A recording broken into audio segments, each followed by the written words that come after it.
c'est Nad, j'espère que vous allez bien, content de vous retrouver. Avant de commencer cette vidéo, j'aimerais vous adresser un grand merci. La dernière vidéo vous a visiblement beaucoup plu. Je crois qu'on est à plus de 200 vues, si mes souvenirs sont bons. Le nombre d'abonnés a aussi augmenté de manière exponentielle. Je crois qu'on est à 135 abonnés maintenant, alors qu'il y a une semaine, on devait être une petite dizaine, pas plus. Alors je tenais à vous adresser encore un grand merci. J'espère que ça va continuer et ça m'encourage vraiment beaucoup pour continuer en tout cas.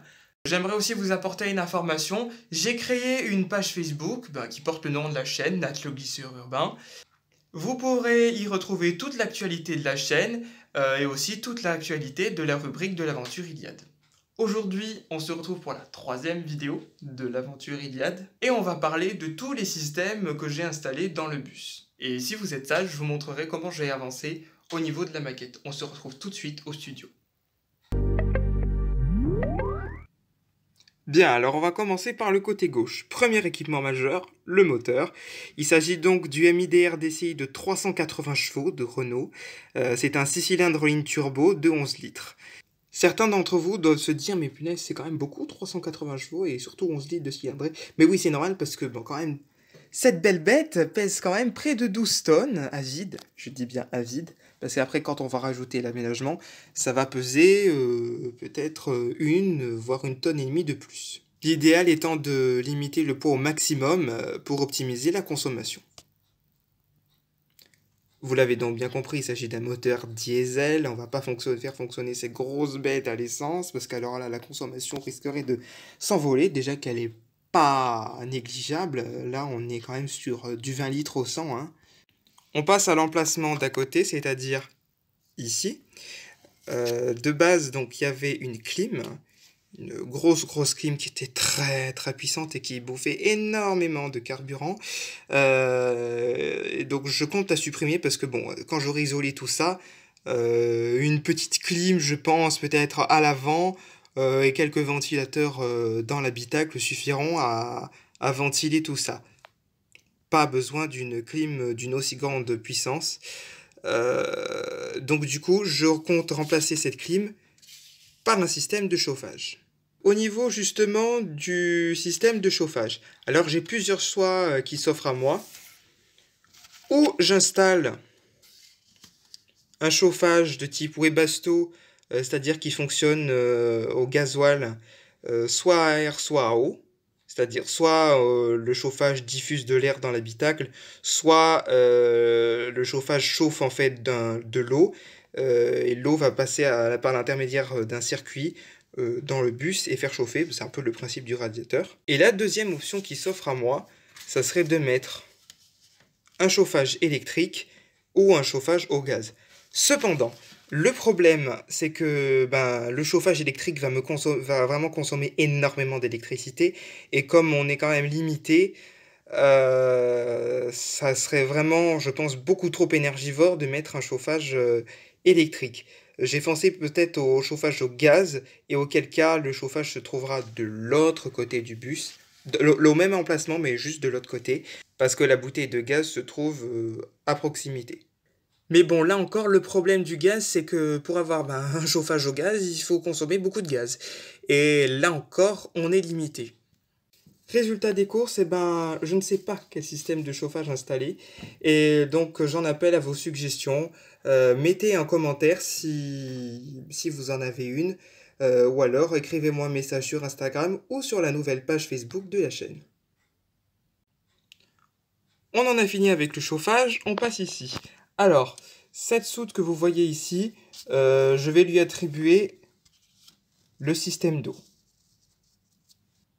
Comme vous pouvez le voir, donc je compte installer une cuve de 500 litres qui viendra se placer le plus proche possible de l'essieu en fait, pour pas faire trop de poids. Et ici, ce que vous voyez, donc c'est un chauffe-eau. Je vous ai ensuite donc modélisé tout le système. Ici, ce que vous voyez, donc c'est la pompe à eau froide et la pompe à eau chaude. Il y aura donc 2 pompes à eau. Et donc après, donc le principe, c'est que ici, quand on est dans la cuisine ici, hein, ici donc on a l'évier et on a donc un mitigeur, donc il va mélanger eau froide et eau chaude. Et pareil pour les points d'eau de la salle de bain. Ici, le petit lavabo. et ici la douche. On passe à la soute suivante. Alors ici, ça sera essentiellement donc une soute de stockage pour la chaîne YouTube et surtout pour les trottinettes. Vous l'aurez compris, ces objets ont une très très grande place dans ma vie. Donc je leur ai réservé un espace de mon bus. On passe à cette soute. Là encore, ça sera une soute de stockage pour les bagages ou pour mes affaires ou pour les bagages des amis quand je partirai en road trip. Tout à l'heure, je vous ai parlé du moteur, mais bon, ce moteur, il faut bien qu'il roule avec quelque chose. Donc c'est le rôle de cet espace ici. C'est donc le réservoir de carburant.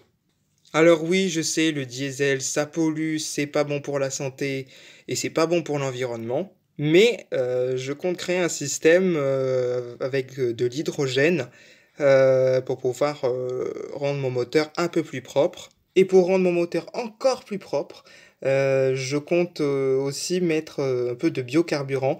J'ai bien dit un peu parce qu'on ne peut pas faire rouler le bus entièrement au biocarburant, c'est impossible, ça encrasserait le moteur. Et donc du coup, je compte mettre entre 30 et 40% de biocarburant, c'est déjà pas mal. Là encore, si vous avez des suggestions pour rendre mon moteur encore plus écologique, je suis preneur, mettez un commentaire.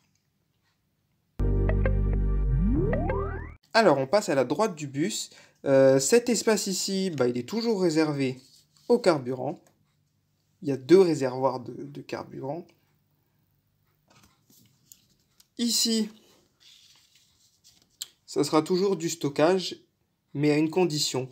C'est que le système électrique que vous voyez ici, c'est-à-dire ici mon convertisseur et ici mes batteries, qui vont venir se placer juste en dessous, ne prennent pas trop de place. Si jamais elles ont besoin d'espace supplémentaire, je viendrai empiéter sur cette soute. Et ici, vous avez les WC comme je vous l'ai présenté dans l'aménagement dans la vidéo précédente.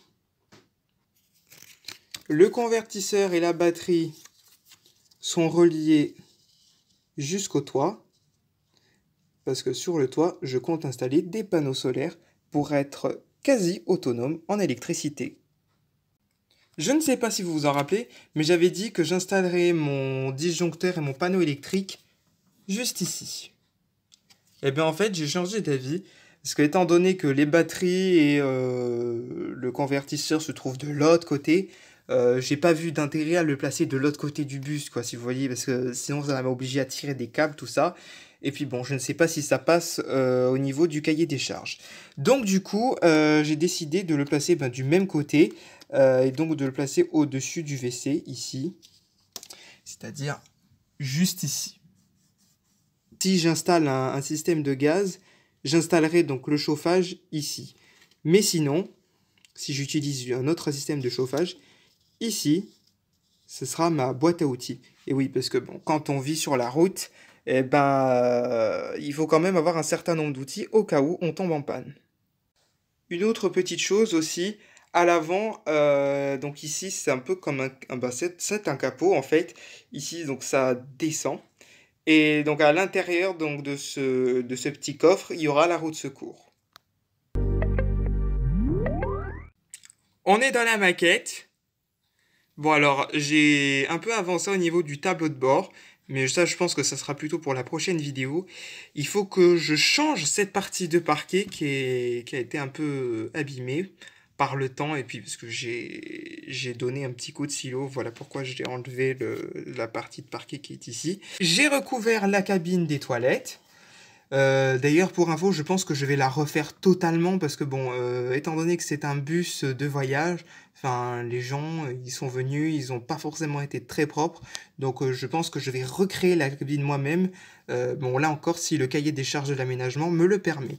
Ensuite, on passe dans la cuisine. Alors voilà, comme je vous l'avais dit, ça sera carrelé.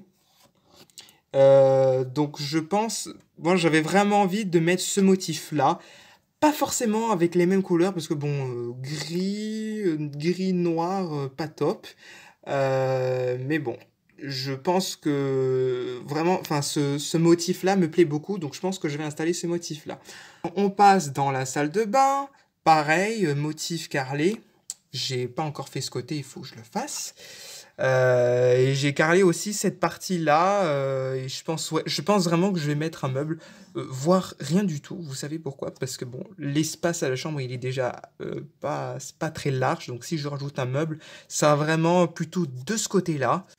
Ensuite, on quitte la salle de bain, on passe à la chambre, où vous voyez donc que j'ai réussi à créer donc le sommier. Et comme je vous l'ai dit dans la vidéo, donc il y aura une, deux couchettes, et donc la deuxième couchette viendra coulisser comme ceci, et on obtient un lit de place. J'ai pas encore fait le bureau, ça viendra aussi dans la prochaine vidéo.